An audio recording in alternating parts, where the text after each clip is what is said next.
What do Frank Sinatra, Joan Crawford, and Judy Garland have in common besides Oscar-worthy talent? They all fought the same invisible enemy that claimed more Hollywood careers than any scandal ever could. Tonight, we're telling their real stories, the ones the studios never wanted you to hear. Behind the glitz and glamour of Hollywood's golden era lies a darker truth that's often left unspoken. Many of Hollywood's most beloved figures waged silent battles against alcohol dependency. While some managed to keep their careers afloat, others watched their lives and professional dreams crumble. Some even created scandals by appearing under the influence on set. So let's dive right in. Here are 29 Hollywood legends whose struggles with alcohol became part of their legacy. Before we dive into these 29 shocking stories that Hollywood tried to keep secret, if you're fascinated by the dark truths behind the golden age glamour, hit that subscribe button and the notification bell. We're about to reveal some truly heartbreaking tales that will change how you see these legendary stars forever. Trust me, what you're about to discover goes way deeper than anything you've heard before. Dean Martin. Dean Martin embodied cool itself, and his public image led everyone to believe he was a heavy drinker. He famously quipped, "I feel sorry for people who don't drink because when they wake up in the morning, that's as good as they're going to feel all day."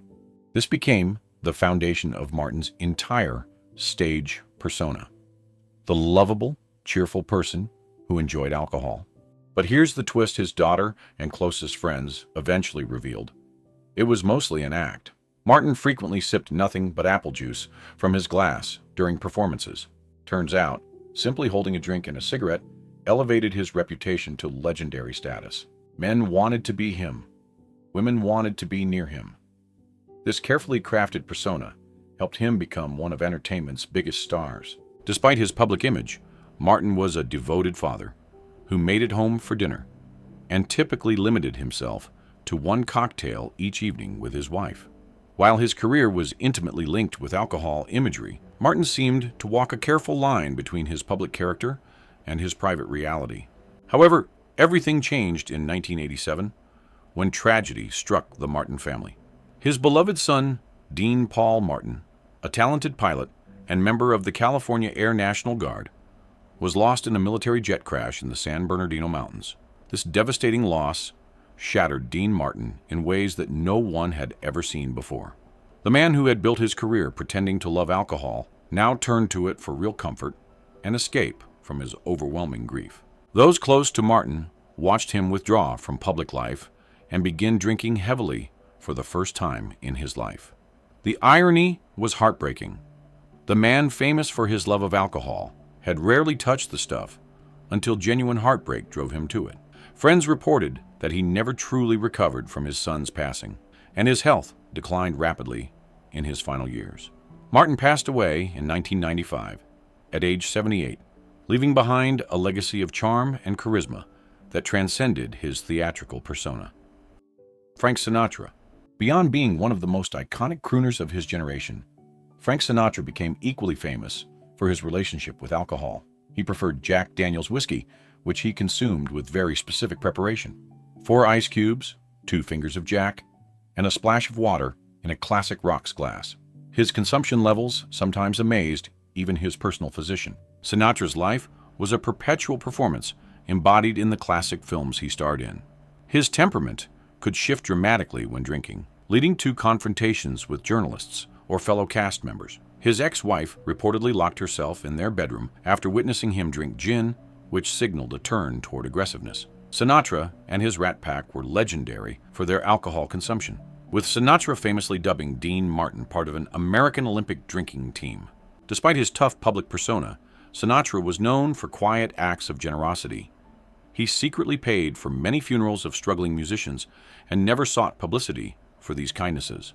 Sinatra passed away in 1998 at age 82, leaving a legacy forever intertwined with his love of booze. He was laid to rest with a bottle of Jack Daniels in his casket, along with a pack of Camel cigarettes, a Zippo lighter, and several dimes, a fitting tribute to his lifelong relationship with the beloved whiskey.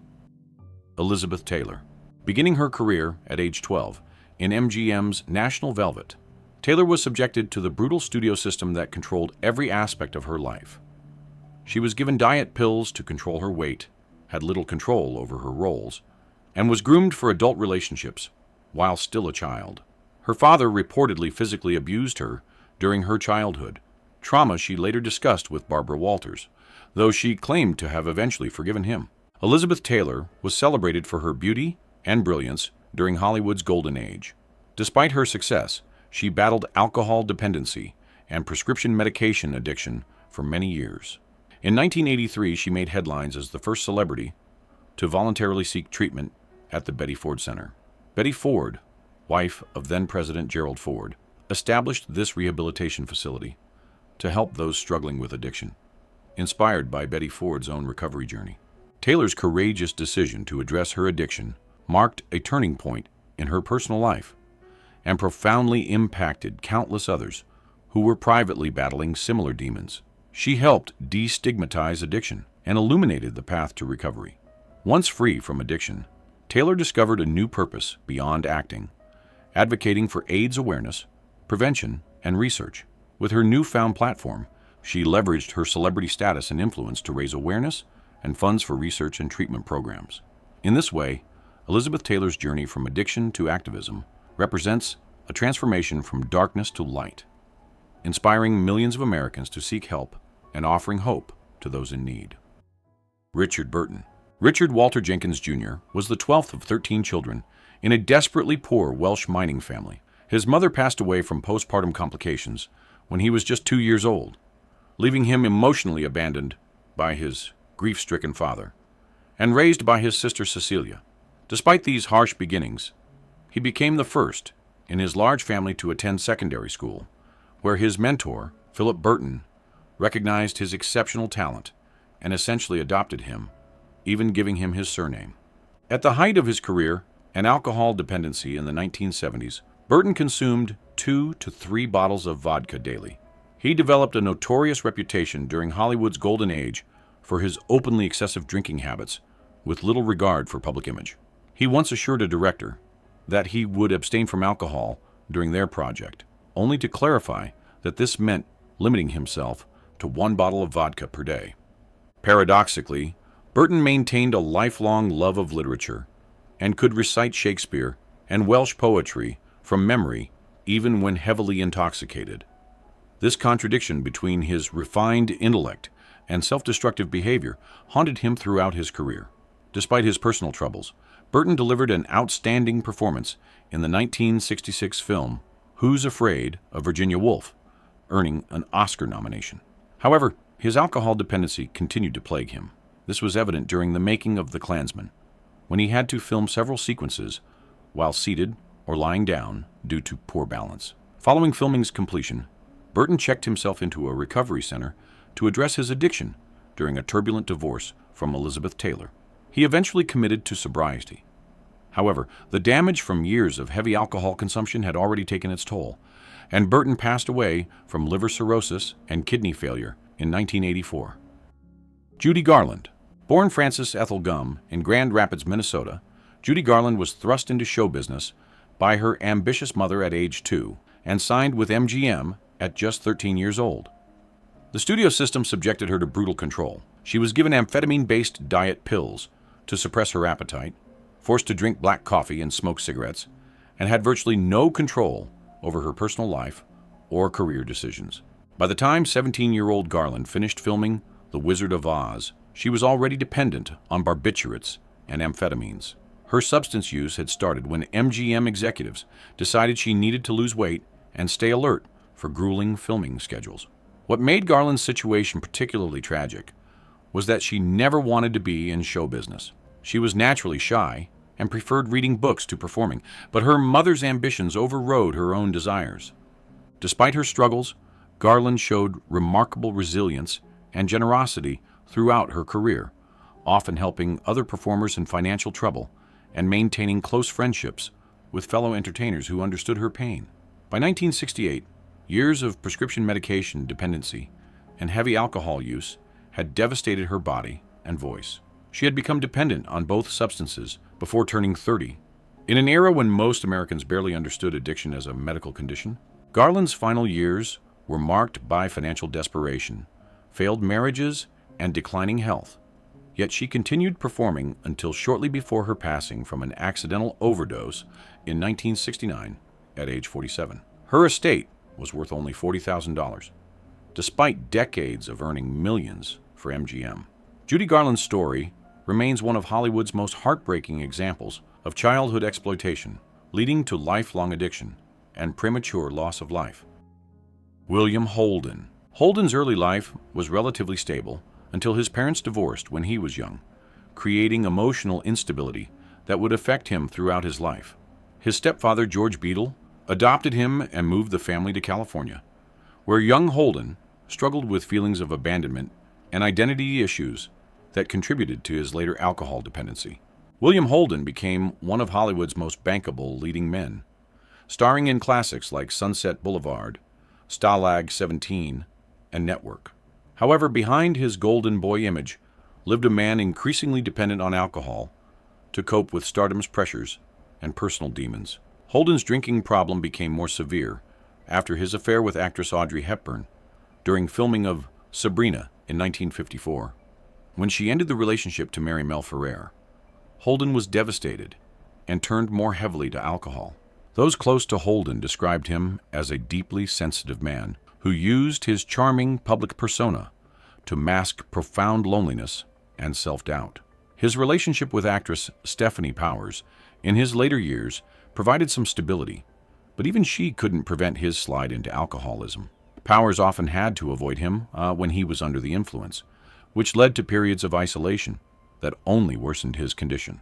On November 12, 1981, Holden was found deceased in his Santa Monica apartment, having bled to death after slipping on a throw rug while intoxicated and striking his head on a bedside table. He lay alone for several days before his body was discovered.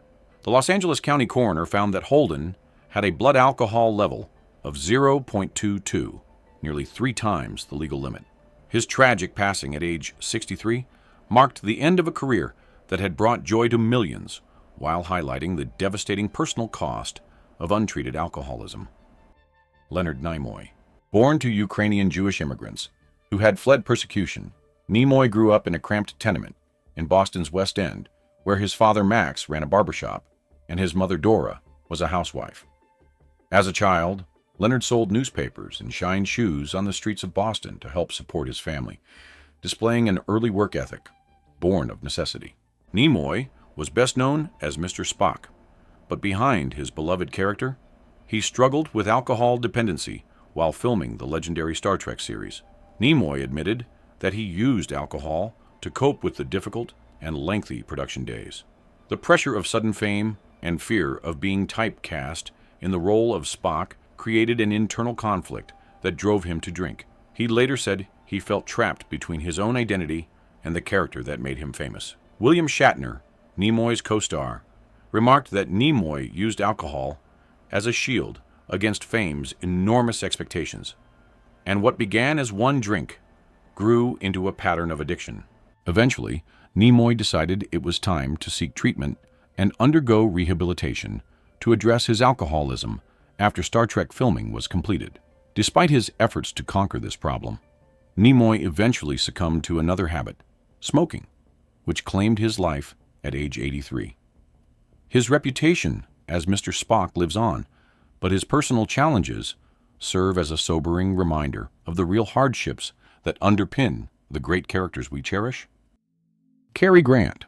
Born Archibald Leach into poverty in Bristol, England, Grant's childhood was marked by devastating family secrets. He was told his mother had passed away when he was young, only discovering years later that she had actually been committed to a psychiatric institution. Expelled from school at 14, he joined a troupe of acrobats and toured with them to New York, essentially raising himself and reinventing his entire identity from a poor English boy named Archie Leach into the epitome of Hollywood sophistication. Cary Grant, famous for his suave on-screen manner, struggled with alcoholism in the 1950s and sought therapy to overcome it. Despite his polished public image, Grant remained haunted by what he called harsh early life experiences that continued to influence his personal relationships and sense of self-worth throughout his career. His path to recovery took an unexpected turn when his doctor recommended LSD, a then experimental medication. Grant found comfort and enlightenment in LSD-induced experiences and embraced the profound journeys they provided. He even introduced it to some of his friends, including Judy Garland, daughter of Paramount's president, who said, "I figured if it was good enough for Cary Grant, it was good enough for me." Grant received approximately 100 sessions of LSD therapy as part of his treatment.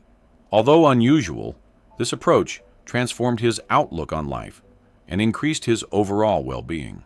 Grant lived peacefully until his passing at age 82, creating a legacy that extended beyond the silver screen to encompass his personal triumph over addiction.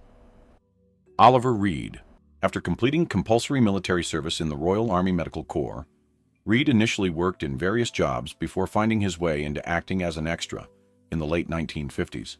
Throughout his career, he was seriously injured multiple times during filming, including being accidentally stabbed in the throat, which nearly cost him his life. Yet he continued taking dangerous roles. Oliver Reed possessed a magnetic presence in cinema and captivated audiences with his portrayals of various infamous villains. He was known for his striking blue eyes and facial scars, which he acquired during a bar fight while under the influence. You can't ignore his remarkable acting talents, which were sadly overshadowed by his alcoholism. Reed gained prominence for his roles in the Three Musketeers trilogy, Oliver Twist, Treasure Island, and Gladiator, among 120 other films.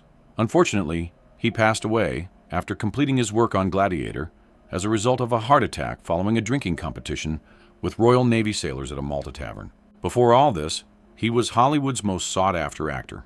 Ridley Scott personally chose Reed for the legendary role of Proximo in Gladiator, but only on the condition that he abstain from alcohol during filming. Reed agreed to this condition, but would drink on weekends when filming wasn't underway. After getting into a fight that resulted in a permanent scar requiring 63 stitches, he thought his film career had ended. But it wasn't so. He went out on his own and did what he loved most, being the life of the party. Reed passed away on May 2nd, 1999, at age 61, after heavy drinking during a break from filming Gladiator in Malta. He suffered a heart attack and passed away shortly afterward in an ambulance en route to the hospital, despite resuscitation efforts by his friends. Barbara Payton. Born Barbara Lee Redfield in Cloquet, Minnesota, in 1927 to hard-working but alcoholic parents, she was raised in a household where drinking was normalized. Her father was an alcoholic who struggled with employment, and the family's financial instability forced them to move frequently during her childhood. Barbara Payton was undoubtedly a rising star in the early 1950s. She was a promising B-list actress with connections to prominent figures like Bob Hope and her husband Franchot Tone. Originally from Minnesota before moving to Hollywood, she quickly became one of the most recognized stars of the 1940s and 50s. She appeared alongside well-known performers such as James Cagney, Gary Cooper, and Gregory Peck. However, her career suffered a decline, and she became dependent on alcohol. This resulted in the loss of her beauty, her livelihood, and several run-ins with authorities due to public intoxication. She began writing bad checks and eventually turned to prostitution. Payton's personal life was chaotic. She had affairs with practically every man she encountered, as well as violent relationships, theft, and multiple encounters with police.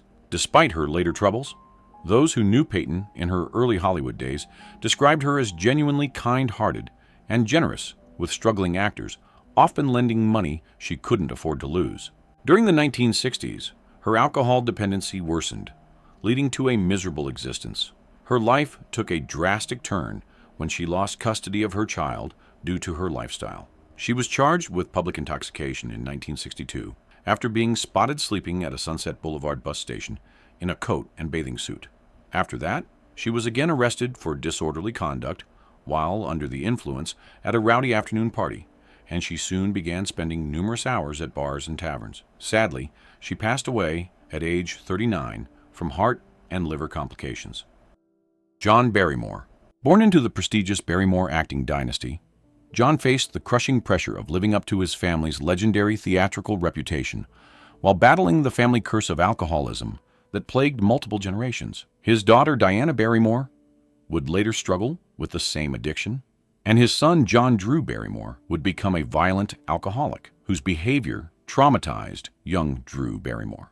This classical actor was a celebrated figure in the early 20th century, often regarded as one of the finest actors of all time. Interestingly, he rose to prominence for his portrayal of sympathetic individuals struggling with alcoholism, despite his own battles with alcohol dependency. Perhaps this is why he excelled in his roles, although he was most renowned for his outstanding renditions of Shakespearean parts and his riveting portrayal as Mr. Hyde. His difficult background and subsequent years exacerbated his drinking problem. During his struggles with alcoholism, his second wife reportedly caught him attempting to consume her perfume. In 1933, he participated in George Cukor's popular comedy film, Dinner at 8. In this picture, he portrayed one of his first intoxicated roles as an alcoholic actor. Unfortunately, his career deteriorated tremendously over the years as a result of his continuous alcohol consumption. Because of the negative impact on his memory, he was forced to rely on cue cards to complete his roles, which marked the end of his professional career. Sadly, Barrymore passed away at age 60, eventually succumbing to alcohol-related illnesses. Michael Landon. Born Eugene Morris Orowitz to an abusive father and a mother who suffered from mental illness, Landon's childhood was marked by poverty and emotional instability that would influence his perfectionist tendencies and need for control later in life. Michael Landon, well known for his classic roles in Bonanza and Little House on the Prairie, epitomized the wholesome, respected character on television for decades. However, underneath this facade lay a battle with alcohol and prescription medication dependency, casting a shadow over his pristine image. Melissa Gilbert, who portrayed his on-screen daughter in Little House on the Prairie, later reflected on her childhood, noting how she was unaware of any signs of Landon's substance use during filming of the show. In addition to his alcohol and painkiller dependency, Landon smoked an astonishing 4 packs of unfiltered cigarettes per day, most likely contributing to the onset of pancreatic cancer, which eventually claimed his life at the young age of 54. Peter O'Toole. Peter O'Toole, with his dazzling, brilliant blue eyes, could be considered one of Hollywood's most notorious drinkers. In interviews, O'Toole attributed his drinking habits to his generation's cultural standards, which emphasized alcohol consumption regardless of daily commitments. He claimed that alcohol helped him perform better on screen. Born in Leeds, England, O'Toole grew up in working-class Hunslet and was forced to leave school at 13 to work in various Leeds industries to support his family. Despite his later aristocratic screen image, he once described his background as not working class but criminal class, referring to his father's hand injury and the family's struggles. Throughout his career, O'Toole maintained a fierce pride in his Irish heritage and spoke passionately about Irish independence, despite being born in England. One noteworthy incident involves the making of Lawrence of Arabia, particularly the scene depicting a camel raid. Both O'Toole and his co-star, Omar Sharif, were afraid of camels and chose to remain under the influence during the performance.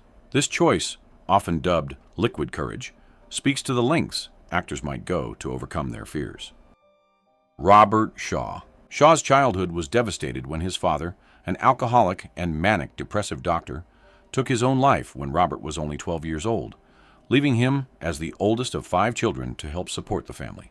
His multicultural background gave him a unique worldview, but also highlighted the family's financial struggles.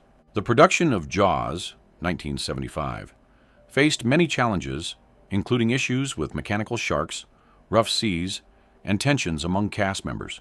Robert Shaw aggravated tensions on set by consuming scotch throughout the long filming sessions, resulting in strained relations with his co-star, Richard Dreyfuss. Shaw's constant intoxication was a recurring issue during production, except for one critical sequence in which his character is shown as under the influence. Dreyfuss openly mentioned that he preferred to see his co-star sober, emphasizing his dislike for the actor's intoxicated state. Shaw was tormented by the pressures of supporting 10 children through his acting career, often accepting roles in big-budget films. He privately criticized just to meet financial obligations. After his second wife, Mary Urey's accidental death from an overdose of barbiturates and alcohol, Shaw became a depressed recluse who drank even more heavily. Jan Michael Vincent. Jan Michael Vincent was an icon in Hollywood, well known for his striking looks, and his role in the popular TV series Airwolf. His career began almost like a fairy tale when he caught the attention of a film scout while serving in the California Army National Guard. This chance meeting catapulted him to immediate success, allowing him to work alongside prominent performers such as Robert Conrad, Rock Hudson, Charles Bronson, John Wayne, Burt Reynolds, and Robert Mitchum.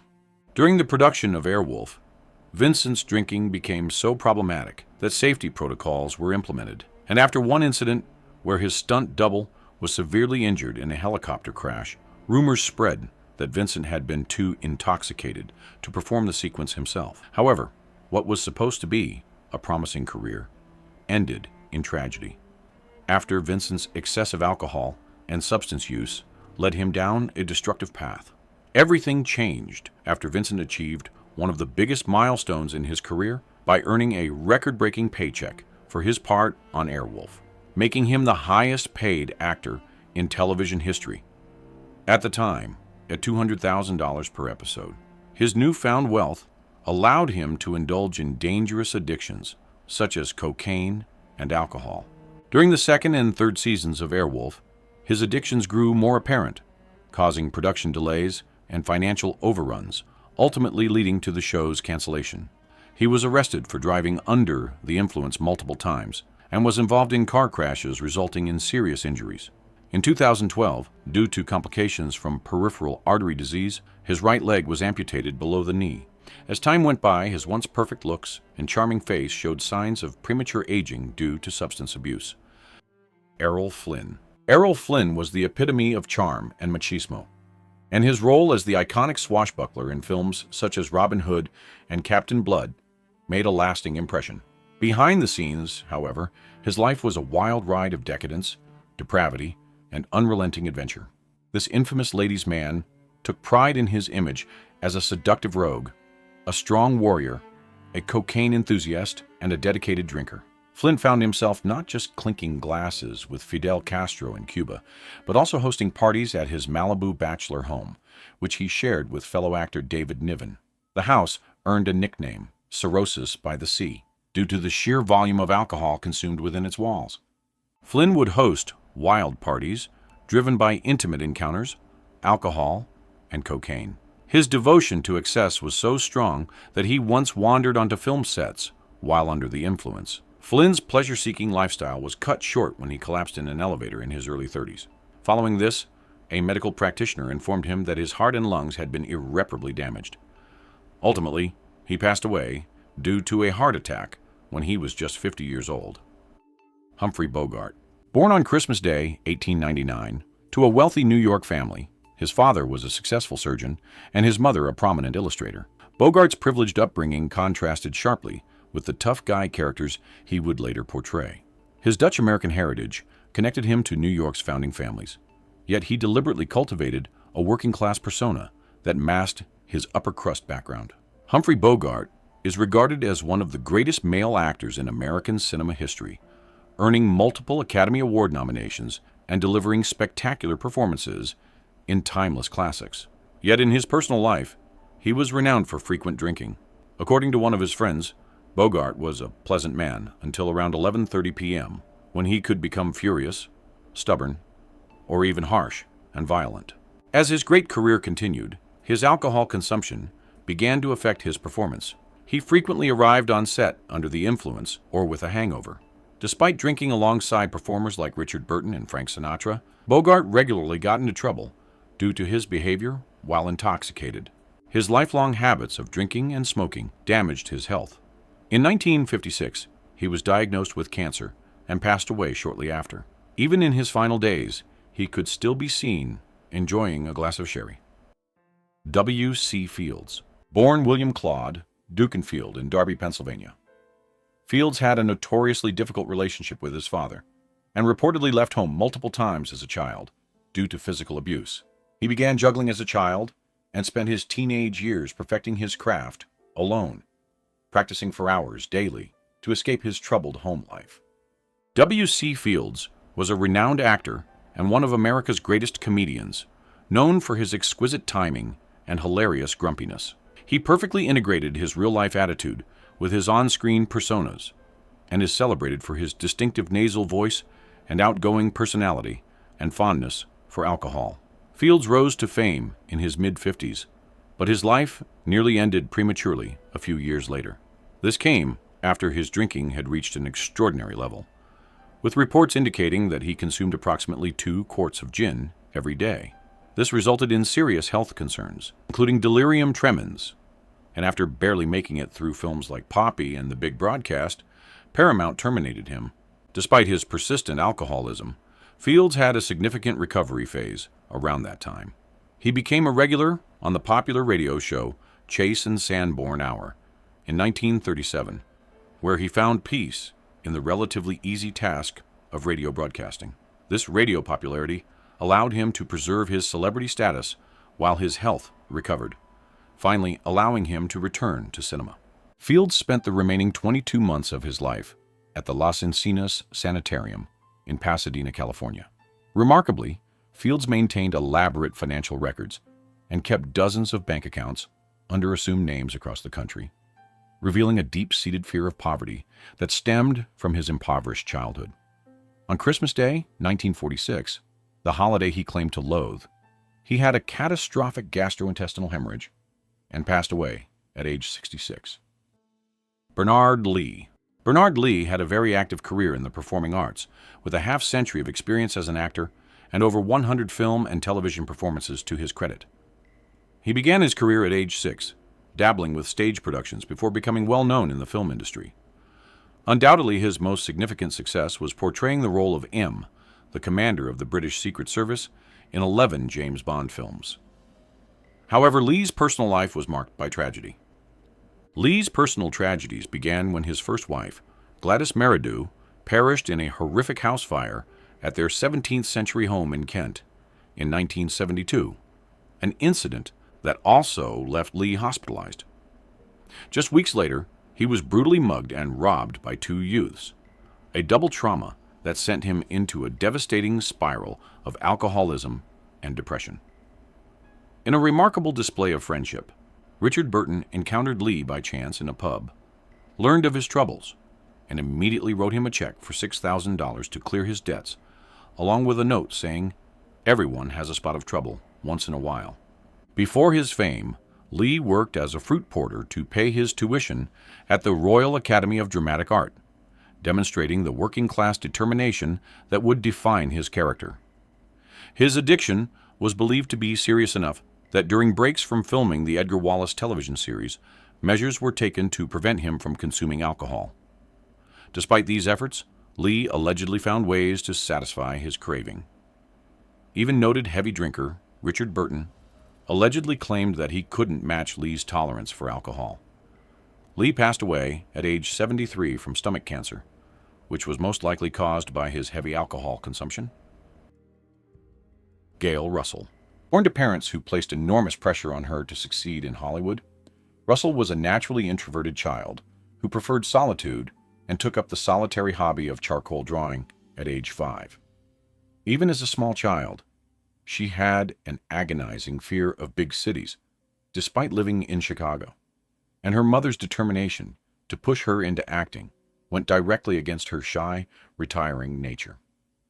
Gail Russell was an actress who never aspired to become famous, but she found herself in the limelight because of her jaw-dropping appearance. When a Paramount executive saw her beauty, her mother persuaded her to do a screen test.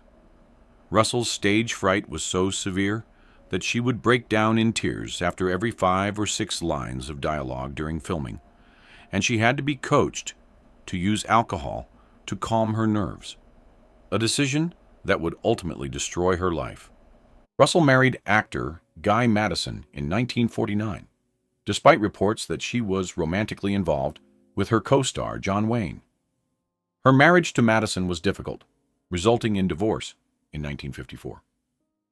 Russell's alcohol consumption increased around this period, and her film career came to a halt in 1952. Wayne, whose production company later cast her in 7 Men from Now, tried to help her career after her divorce. Russell went on to appear in several more films, but her struggle with alcohol remained.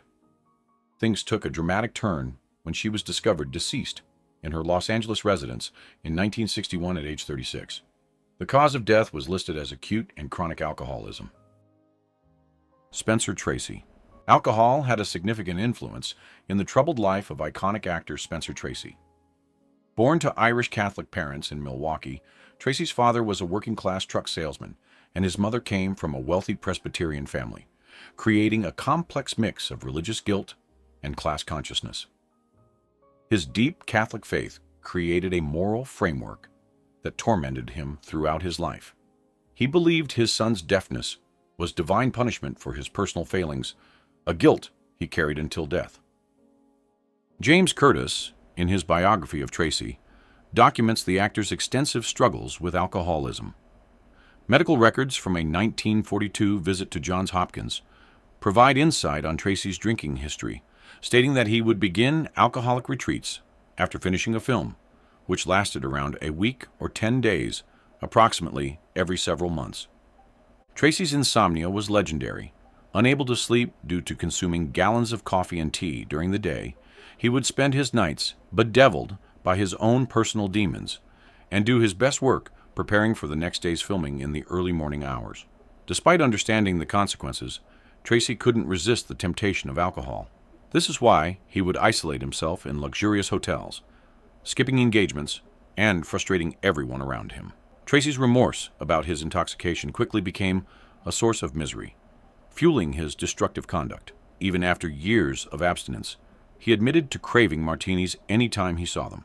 His friend, director Joseph Mankiewicz, acknowledged Tracy's shame and the importance of it in his fight with alcoholism. Tracy's struggle was characterized by intense sorrow, humiliation, and self-inflicted scars from his addiction, which left an everlasting impact on his life and profession. Bela Lugosi. Lugosi fled political turmoil in his homeland after World War I, arriving in New York in 1920 with little English and forced to rely initially on the Hungarian theater community to survive. Despite becoming an iconic figure of horror, Lugosi was typecast into low-budget B-movies after his success as Dracula, often working out of financial necessity rather than artistic inspiration. The renowned horror performer has a turbulent and tragic story when it comes to substance abuse. In his later years, he developed morphine addiction, as well as a reputation for drinking. His substance use had a negative impact on his mental health, resulting in distressing instances that demonstrated his spiral into darkness. The ultimate irony of Lugosi's career was that the man who portrayed immortal vampires and powerful supernatural beings passed away, impoverished, and forgotten. His estate was worth less than $2,000, yet he was buried in his iconic Dracula cape, symbolizing how completely his real identity had been consumed by his screen persona. Lugosi became closely associated with director Ed Wood, who had worked with him on multiple films. Lugosi's struggles with addiction and mental health took a heavy toll, contributing to his declining career and personal well-being. He passed away in 1956 at age 73. Lon Chaney Jr., born Creighton Toll Chaney. He lived in the enormous shadow of his father, Lon Chaney Sr., the man of 1,000 faces, who was the biggest silent film star at the time of his passing in 1930. The pressure to live up to his father's legendary reputation while forging his own identity in horror films created an internal conflict that contributed to his drinking and depression. Imagine being the son of Hollywood's greatest master of disguise and horror. That's the impossible position Lon Chaney Jr. found himself in. While his father had transformed himself into countless characters through makeup artistry and physical contortion, Jr. felt he could never measure up to that legacy. This constant comparison drove him to find solace in a bottle, and unfortunately, alcohol became his escape from the overwhelming pressure. Behind the scenes, his drinking became legendary for all the wrong reasons. Co-workers on various film sets reported that Chaney would often arrive under the influence, sometimes struggling to remember his lines or maintain his balance during scenes. Studio executives grew frustrated with his unreliability, and directors had to work around his condition by scheduling his scenes early in the day when he was more likely to be sober. What made his story particularly heartbreaking was his genuine kindness and talent when sober. Those who knew him described a sensitive, thoughtful man who was deeply passionate about his craft. He understood the technical aspects of filmmaking and had inherited some of his father's innovative spirit. But the bottle gradually stripped away his potential, leaving behind a talented actor whose legacy became overshadowed by his personal struggles. His heavy drinking eventually took a devastating toll on his health, leading to throat cancer and severe liver disease. The man who had once brought Universal's monsters to life spent his final years battling very real demons that no makeup or special effects could disguise. Chaney Jr. passed away in 1973 at age 67, forever remembered as both a horror icon and a cautionary tale about the price of trying to live up to an impossible legacy while drowning your sorrows in alcohol. Albert Finney. The talented English actor, recognized for his outstanding performances in films such as Tom Jones, Murder on the Orient Express, and Erin Brockovich, had a distinguished career that left an indelible mark on the world of cinema. Born into a working-class family in Salford, England, Finney was raised by a bookmaker father and experienced the financial struggles typical of industrial northern England. Finney was a heavy drinker for most of his life, indulging in many pints at lunchtime and beyond.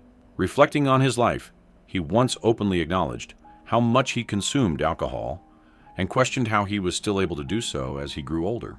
After being diagnosed with kidney cancer in 1984, he bravely decided to give up drinking. Fortunately, he survived the illness and proceeded to enchant audiences with his incredible performances. He worked until 2012, but Finney passed away in 2019 at age 82, leaving behind a legacy of great performances that served as a reminder of the emotional difficulties he battled throughout his life.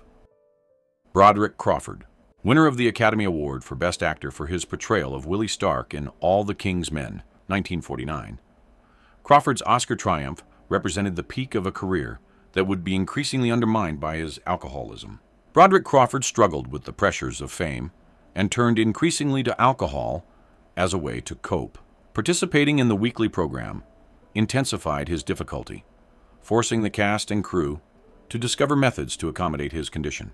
Unfortunately, Crawford's own troubles with alcohol paralleled those of his character. He was arrested multiple times and charged with driving under the influence, which resulted in his driver's license being suspended. His drinking grew so problematic that the program had to rely on its California Highway Patrol technical advisor to help keep him sober. In the end, alcohol took its toll on Crawford, leaving a lasting impact on his personal and professional life.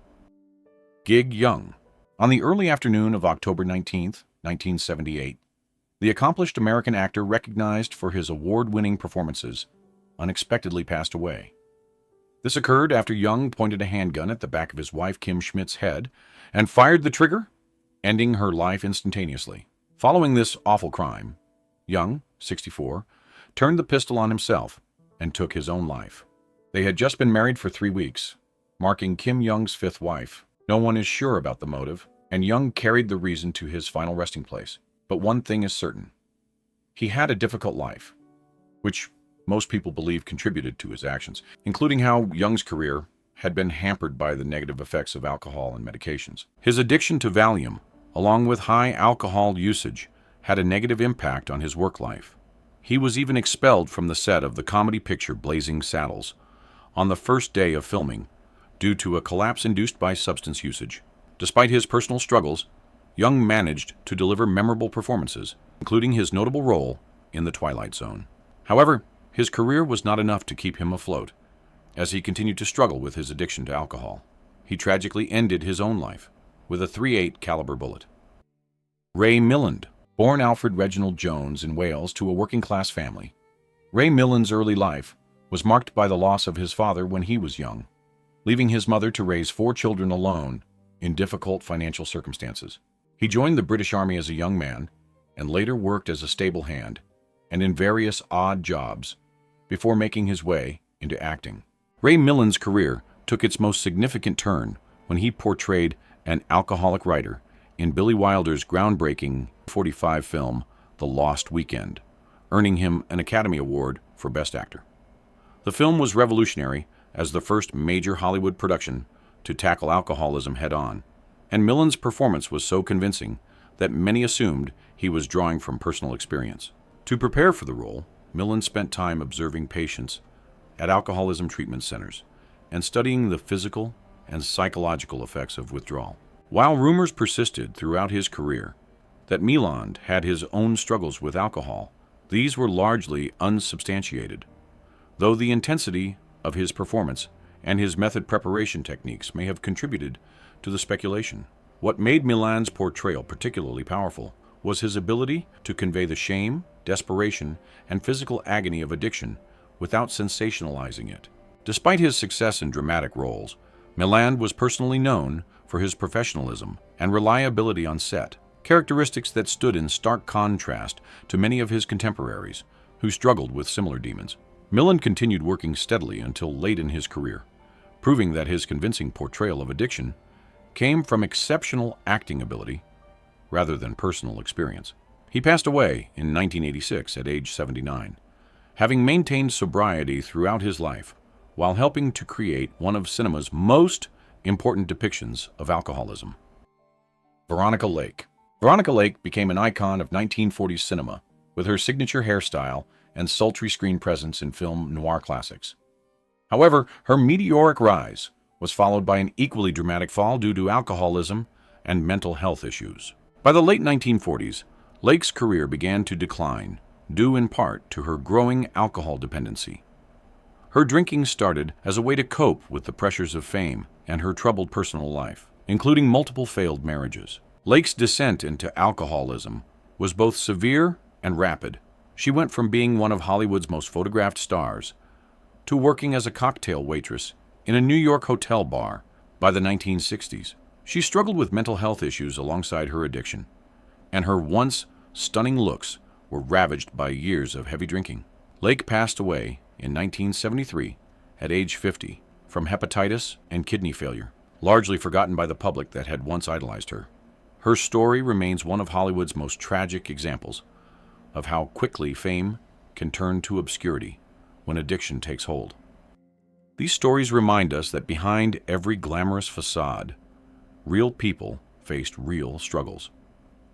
If you found this deep dive into Hollywood's hidden history as fascinating as I did, you'll love our upcoming episodes exploring more untold stories from the Golden Age. Hit that subscribe button and ring the notification bell, because next week we're uncovering the secret scandals that nearly destroyed 3 major studios. Trust me, you won't want to miss it.